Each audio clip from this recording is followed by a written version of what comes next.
안녕하세요. 장애인권법센터 김예원 변호사입니다.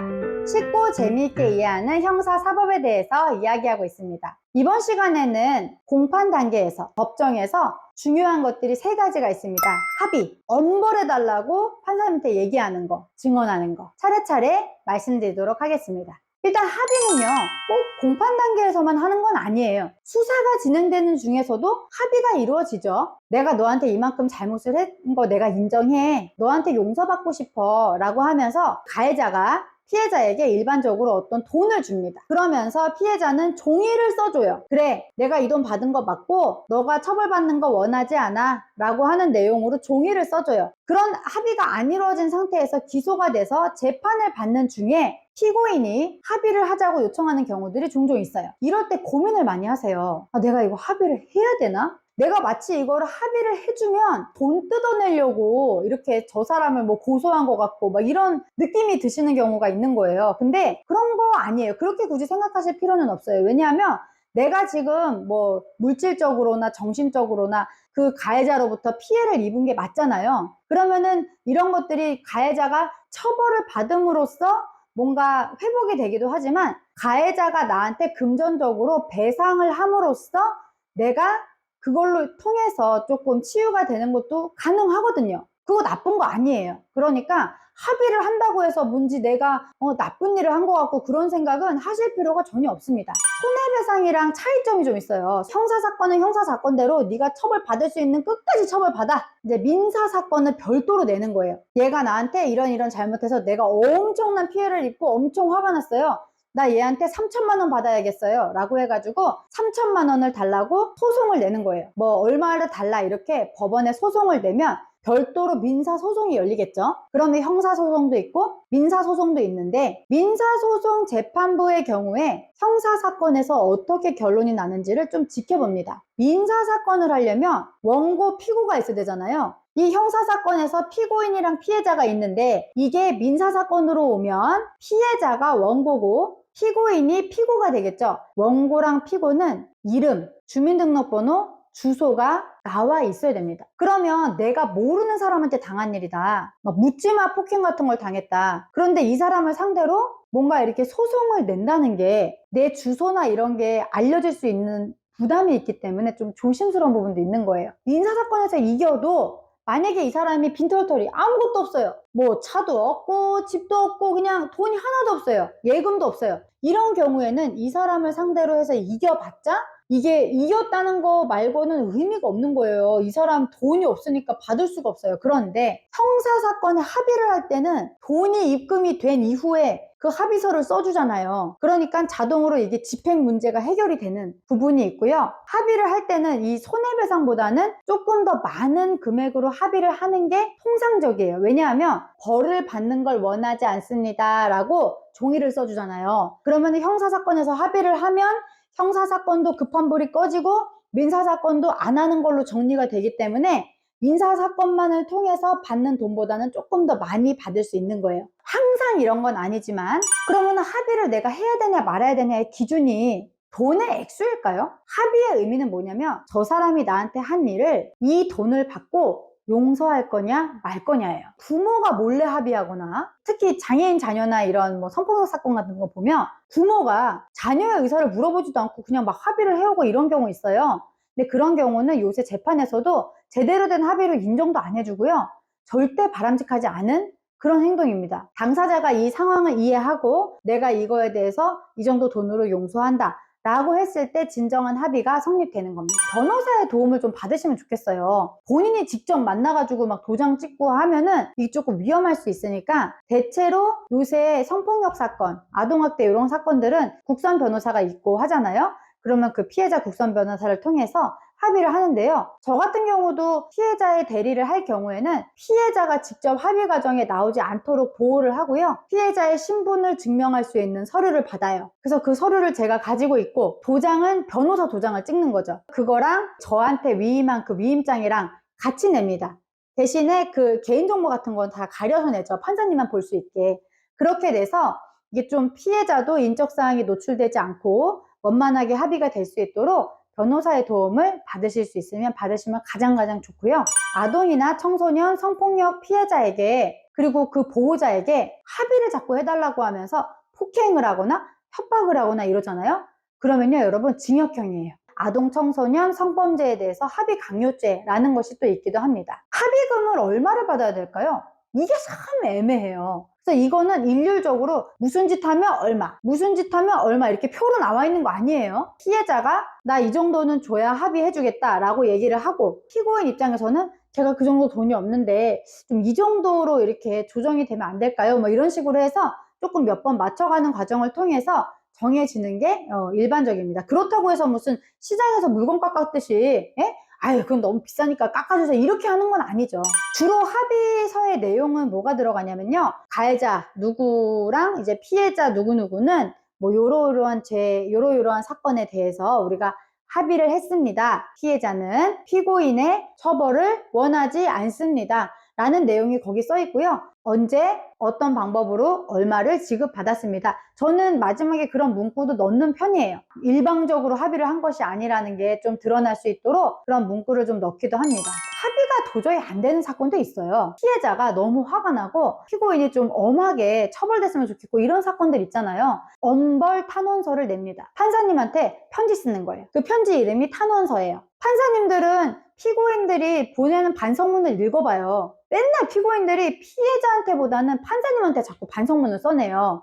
제가 어릴 때 이렇게 뭐 힘들게 자라서 뭐 성격이 이렇게 돼버려가지고 뭐 이런 실수를 했는데 그 이후에 제가 이렇게 정신 차리고 이런 것도 노력하고 있고 뭐 열심히 고쳐가지고 앞으로는 더 나은 사람 될 거고 막 이런 거를 막 쓴단 말이에요. 그런데 이제 판사님들은 그런 걸 보면은 아 이거 이제 반성을 하나 막 이렇게 생각을 할 수도 있겠죠.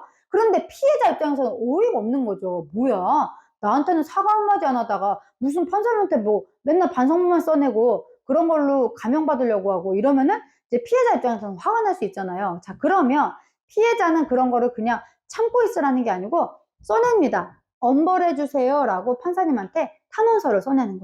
한 3번 정도 재판을 봤는데 전혀 반성이 없네. 나한테 사과도 안 하더니 저렇게 변명을 하네. 이런 것들을 좀 이렇게 볼 거 아니에요. 그럴 경우에 내가 생각을 정리해서 판사님 제가 이 사건으로 얼마나 힘든지 저 사람이 얼만큼 강하게 처벌됐으면 좋겠는지 이런 것들을 적어서 낼 수 있습니다. 이 탄원서를 쓰실 때도 가급적 변호사가 있으면 도움을 받으셨으면 좋겠어요. 막 이렇게 쓰는 분들 있어요. 저는 저 인간이 너무 믿고 인생이 망했으면 좋겠습니다.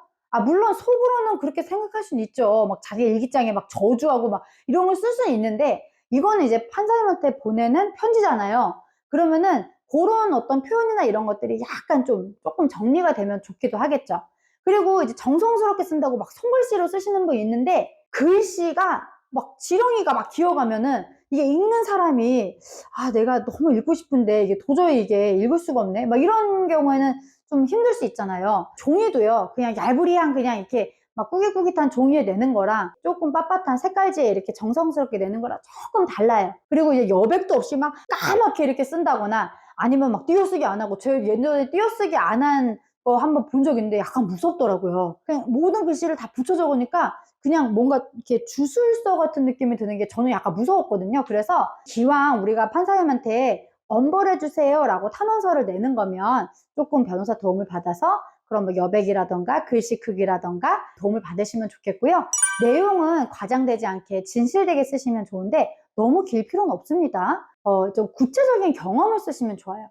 그냥 판사님 저 너무 힘들어요. 이런 거랑 제가 이 사건으로 잠을 못 자는데요. 심지어 지지난주에는 일주일에 3시간밖에 못 잤어요. 그것 때문에 의사 선생님을 만났더니 이렇게 얘기를 해주셨어요. 뭐 약간 본인만 쓸 수 있는 어떤 구체적인 경험에 대한 얘기들 있죠. 그런 것들을 쓰시면 조금 더 도움이 되겠죠. 마지막으로 증인에 대한 얘기인데요. 제가 몇 번의 영상을 통해서 자세하게 말씀을 드렸어요. 14번 영상에서 말씀을 드렸는데요. 증인 지원이 뭐가 있었죠? 뭐 법정에 들어가기 전 그리고 법정에서 나온 이후 이럴 때 동행해 주세요. 재판 비공개를 해주세요. 3번째 피고인이랑 나랑 안 만나게 해주세요. 신뢰관계인이랑 같이 진술할 수 있게 해주세요. 이런 것들이죠. 최근에는 여기다가 더해서 영상증인신문이 생겼어요.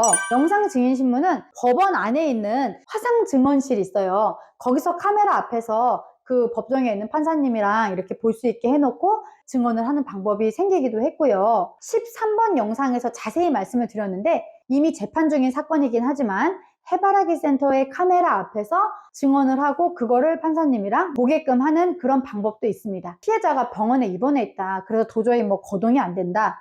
그럴 경우에는 병원에서 화상 증언을 하는 제도도 있어요. 이런 것들이 또 새로 생긴 증인 지원 제도들이니까 잘 활용해 보시면 좋고요.